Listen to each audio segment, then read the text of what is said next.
I call Clayton Mitchell.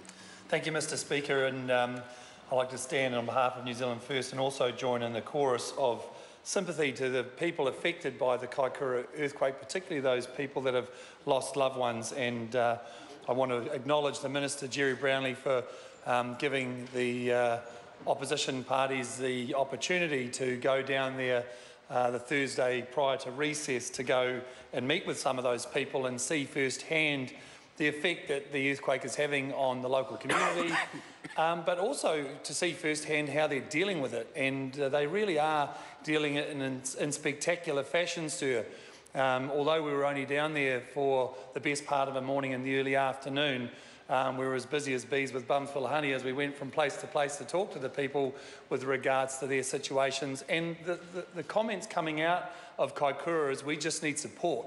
Obviously, they were having difficulty with water. A big part of that was removing the burden, I guess, of the tourists that they wanted to get out of the area. Food was obviously a concern, and of course fuel. But they have a number of issues that they need to contend with, sir, and they just want to get on with it and get the support from able-bodied people to be able to assist with their getting themselves into the recovery mode and back on their feet. So I'd like to thank the Minister for that opportunity. It really was very muchly appreciated.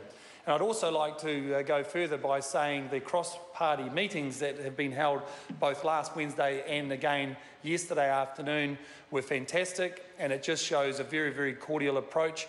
I know we sometimes squabble over what some people might think as being quite trivial, but when the rubber meets the road and things get very serious, then we certainly do bond together to come up with very, very pragmatic and sensible common sense approaches to legislation. And I think we're showing that here today in the House, that we too want to get on with this and make it very, very easy for the people of the affected areas to also get back on their feet.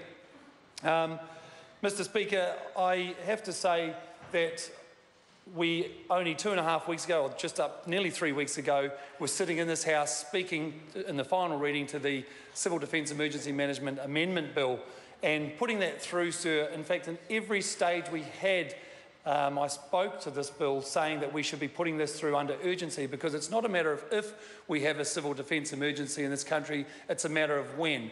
And we are still in this situation right now here today with the possibility of another big shake, with tsunami warnings systems that we don't have in place, that we have been continually speaking about, saying that this is the sort of thing where you've got a full support across the House with all the parties involved, that we should be putting urgency into these discussions to make sure that we are prepared and ready for action in the event of something unforeseeable happening, sir.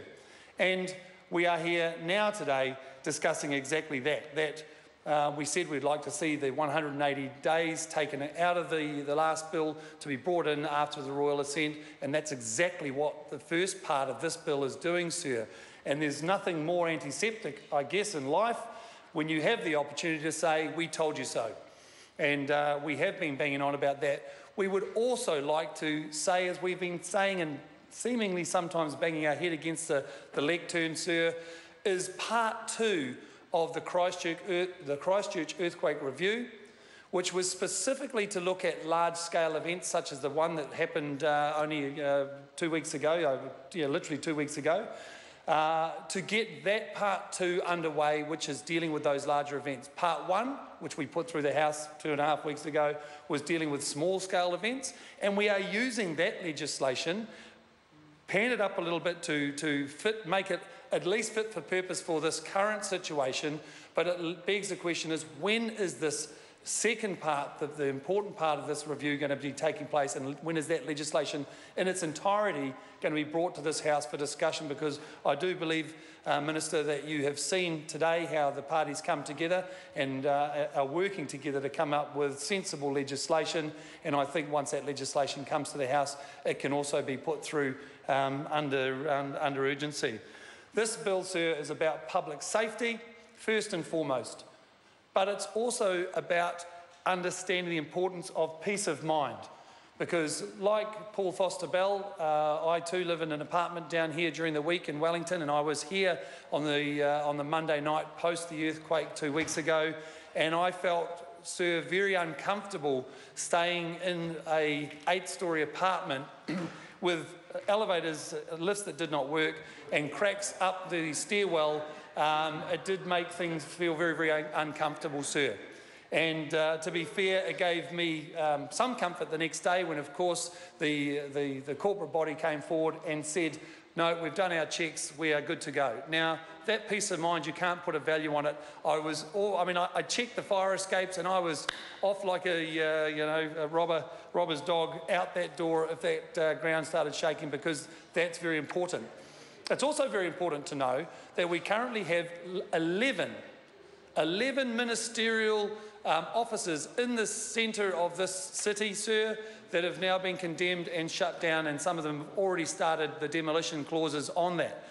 Now, there are we've got shopping centres, we've got car parks, and of course we've had some movie theatres close themselves down as well after getting those assessments done. But how many businesses and buildings in this city haven't had those assessments done?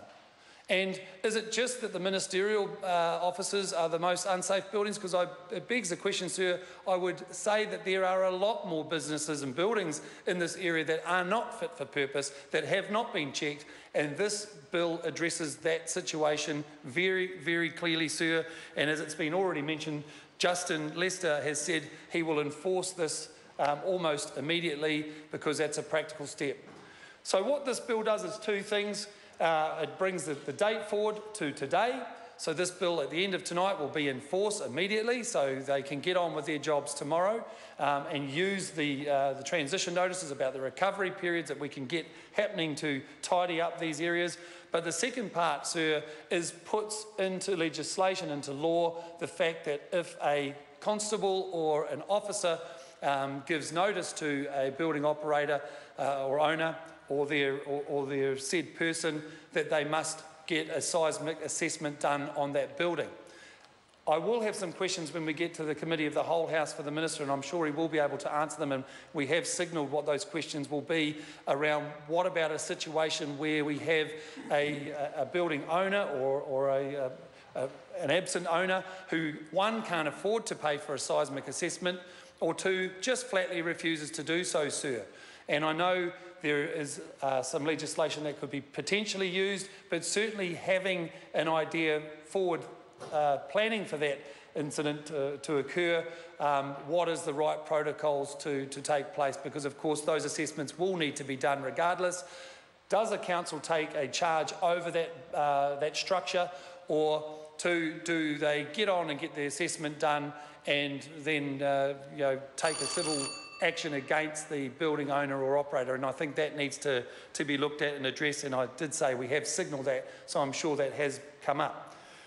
We're very, very appreciative of the cross-party meeting that has taken place, that some pragmatic solutions towards some of our concerns from New Zealand First relating to the practical criteria around what buildings will be expected to be assessed, and for example, sir, you may have a pergola out there on Waikanai, and an overzealous officer decides that we need to get that pergola checked, and that is obviously a cost and an unnecessary one, sir, on some of those organisations, people, businesses, etc. It could be a wooden structure that's on wooden piles, that's been 150 years old, that is a hall, sir, that we would not expect some of those structures to be expected to come up with a seismic assessment that is unnecessary cost.